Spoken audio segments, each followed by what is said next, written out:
Ọlọ́run kò sẹ́ni tó lè pa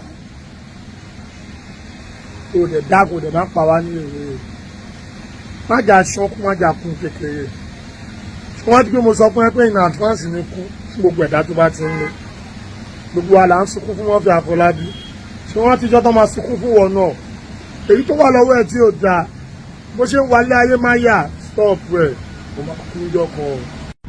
Hello baba. Ilé ọmọ mi. Ẹ kọ́lẹ̀ sá. Yóò dáa fún ọ. Ó ní òbèrè bóyá iṣẹ́ tó gbé fún mi ti parí. Bẹ́ẹ̀ni baba. Mo kú ti parí iṣẹ́ rẹ̀ mo sẹ̀ ní pè ọ́ náà ni. Àmọ́ láwọn kìlọ̀ tí wọ́n ṣe fún ọ o. Ó dà mò ń gbọ́. Ọṣẹ tí wọ́n gbé fún ọ yìí, aago kan òru ló máa wẹ̀ fún dídí ọjọ́ méje gbáko. Bó bá sì ń wẹ̀ lọ́wọ́, àwọn àlùjànnú ó máa nà ọ́ bẹ́ẹ̀ ló sì gbọ́dọ̀ sunkún.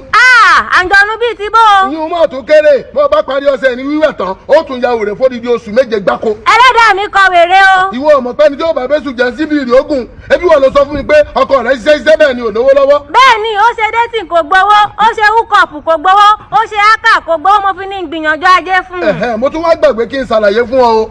Ọkọ tó o fẹ́ yìí aláya 9 ni o. So bí ó bá ti wẹsẹ̀ tán lẹ́sẹ̀kẹsẹ̀ bẹ́ẹ̀ ni aya tọkọ látòdì ọ̀run yóò bẹ̀rẹ̀ sí ní kó wọn jọ torí yóò ti lówó bọ́dọ̀ bá ṣe bọ́bá wájà òrè tán ìwọ náà wá sí 9 wọn ni mo ní sọ fún ọ o. Bàbá ẹ ṣeun o ṣògùn owó mọ́ o ẹ fèmí àtọkọ mi lẹ̀ èmi èèpẹ́ yín jẹ nídìílé wa ẹ ṣeun. Ẹni tí ó kàn ní ìtókù tí alẹ́ yìí ó fi ṣú pátápátá Ọlọ́run nìkan ló mọ̀. Ẹni tó kàn ní ìtókù tí ilé ọ̀la ó fi mọ́ Ọlọ́run nìkan ló mọ̀. So most times, death is a message to every living soul. Death is a message to every one of us.